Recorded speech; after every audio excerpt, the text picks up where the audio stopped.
Assalamualaikum warahmatullahi wabarakatuh. Hai anak-anak, bagaimana kabarnya hari ini? Semoga sehat selalu dan tetap semangat ya. Hari ini kita akan mempelajari mata pelajaran akidah akhlak tentang iman kepada hari akhir atau hari kiamat. Hari ini kita akan mempelajari tentang apa saja ya? Yang pertama yaitu tentang pengertian hari akhir. Yang kedua, dasar atau dalil adanya hari akhir. Yang ketiga, mengenal nama-nama hari akhir.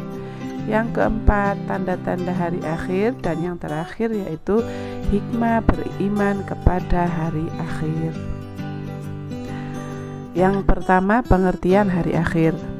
Hari akhir adalah suatu peristiwa ketika seluruh alam semesta mengalami kehancuran total dan seluruh makhluk binasa kecuali yang telah dikehendaki Allah Subhanahu wa Ta'ala. Hari akhir terjadi ketika ditiupnya sangkakala yang pertama oleh malaikat Israfil. Pada hari itu dunia beserta isinya hancur.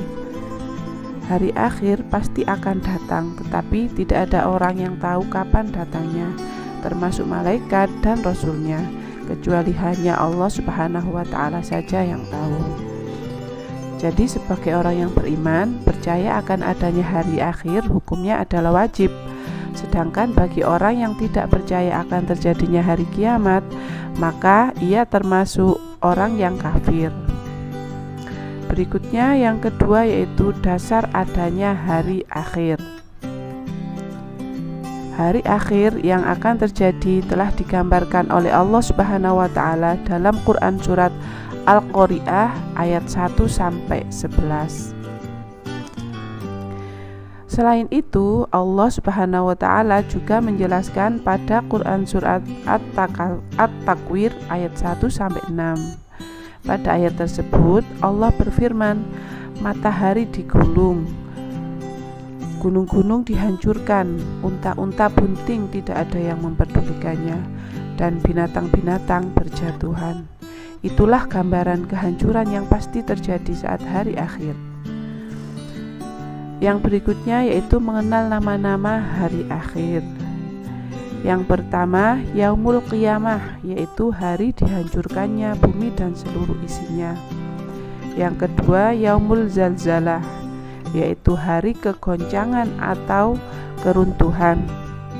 Yang ketiga yaitu Yaumul Ba'ats, yaitu hari dibangkitkannya manusia dari kubur.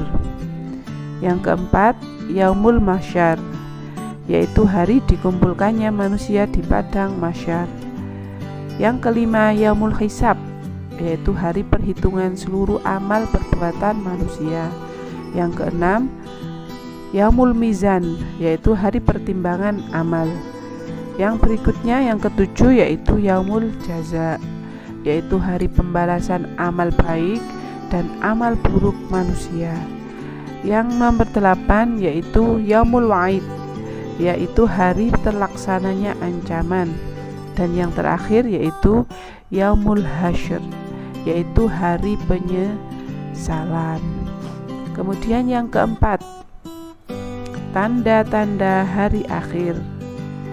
Jadi tanda-tanda hari akhir itu dibagi menjadi dua, yaitu tanda-tanda kecil atau yang disebut juga dengan kiamat sughra, dan tanda-tanda besar atau disebut juga dengan kiamat kubra.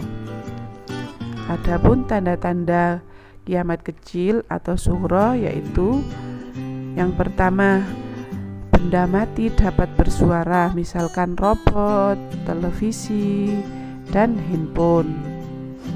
Yang kedua, ilmu agama dicabut yang ditandai dengan meninggalnya para ulama dan tidak ada penggantinya.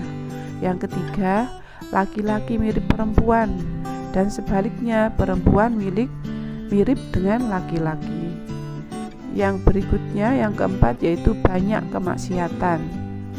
Yang kelima, orang kaya diagungkan. Yang keenam, jumlah wanita lebih banyak. Yang ketujuh, ghibah atau gosip menjadi ucapan sehari-hari. Yang ke-8, waktu berjalan sangat cepat sekali.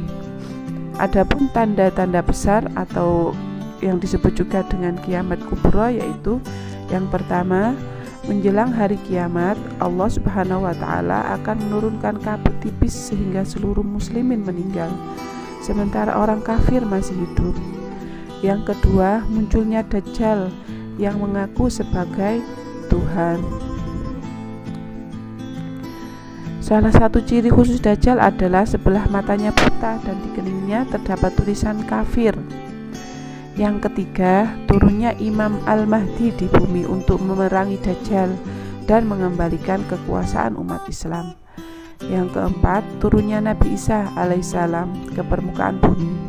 Nabi Isa alaihissalam akan menegakkan syariat Nabi Muhammad dan beliau akan mematahkan segala salib, menegakkan syariat Islam, dan beliau juga yang akan mengalahkan Dajjal.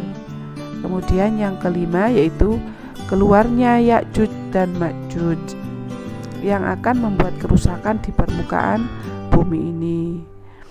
Yang berikutnya yaitu yang keenam, munculnya Dabbah. Dabbah ini yaitu sejenis binatang melata yang dapat berbicara dengan manusia. Yang ketujuh, matahari terbit dari arah barat dan terbenam di arah timur. Pada hari itu tertutuplah pintu taubat.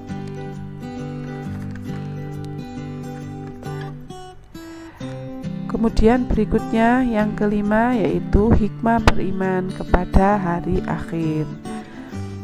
Hikmah yang dapat diambil dari mengimani hari akhir yaitu sebagai berikut. Yang pertama, memperkuat keyakinan bahwa Allah itu Maha Kuasa. Yang kedua, terdorong untuk taat beribadah kepada Allah Subhanahu wa Ta'ala. Yang ketiga, terdorong untuk selalu minta ampunan kepada Allah Subhanahu wa Ta'ala. Yang keempat, memanfaatkan hidup di dunia ini untuk senantiasa berbuat baik dan menghindari perbuatan tercela. Dan yang terakhir yaitu mengingatkan kita bahwa tujuan hidup yang sebenarnya bukan di dunia, tetapi kehidupan di akhirat. Demikian anak-anak pelajaran kita hari ini. Semoga ilmu yang kita pelajari nanti bermanfaat.